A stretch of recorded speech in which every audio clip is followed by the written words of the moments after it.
OK, so the question says, what is the relative min or max? And what we're pretty much asking when I ask for what's the relative min or max is asking for the vertex. And if we look at a parent graph here, you can see that this graph is going to go up to infinity, right? It's never going to stop. So there is no maximum.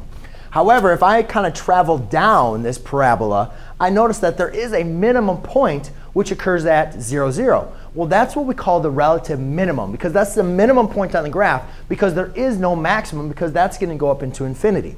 Now, parabolas just don't always look like our parent graph. We're going to have parabolas that are going to be in all sorts of shapes and sizes with all sorts of different vertexes.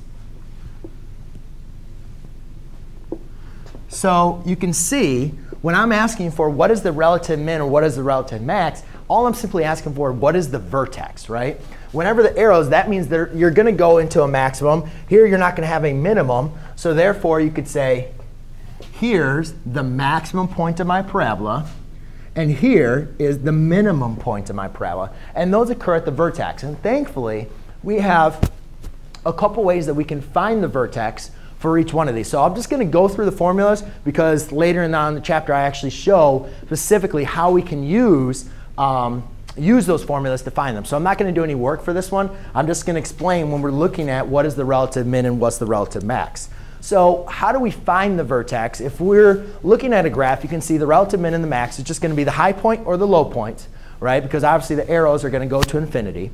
So for a graph, that's how you determine the relative min and relative max. But let's say algebraically we need to determine what's the relative min or what's the relative max. We need to know what the formulas are. So I'm just going to introduce the formulas, like I said, and I have videos later on that show you exactly what to do. So if I have y equals ax squared plus bx plus c, which is our standard form, or I have y equals a times x minus h squared plus k. OK, so if I have a equation in standard form, and I need to find the vertex or the relative min or relative max, there's a couple things I needed to do.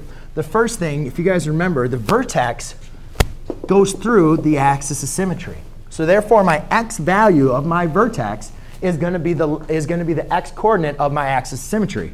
So that's going to be opposite of b divided by 2a.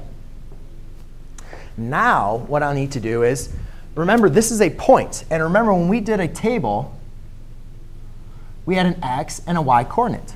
Well, the x coordinate was what we chose. And let's say we know that this is the axis of symmetry, you said 0. Then I need to plug this into my function to find my y coordinate. So I'm going to use function notation for this. And I'm just going to say now what I'm going to need to do is plug in the x coordinate back into my equation.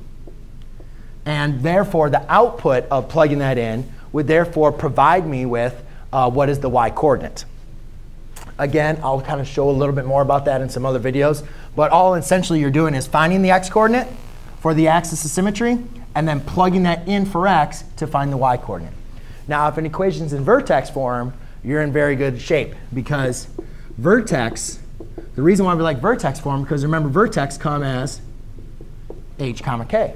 So therefore, in this case, all I need to do is just find whatever my h and my k are, and I've found my vertex, which will then tell me if it's a relative min or max. All I'd have to do is look at the graph and determine, is it going to be a relative min or relative max? And one last thing, let's go through. We can look at this. When looking at our a, if a is less than 0, all right, so that means if my a is less than 0, that means I'm going to have a relative max. The reason why, if a is less than 0, that means my graph is going to open downward, meaning that I'm going to have a maximum point. If a is greater than 0, then I'm going to have a relative minimum point, because my graph is going to go open up, and therefore I'm going to have a minimum point. Hence, you look at this. My a in this case is 1. 1 is greater than 0. Therefore, you can see I have a minimum point. So there you go, ladies and gentlemen. That is just a quick little demonstration of how to determine a relative min and max. Thanks.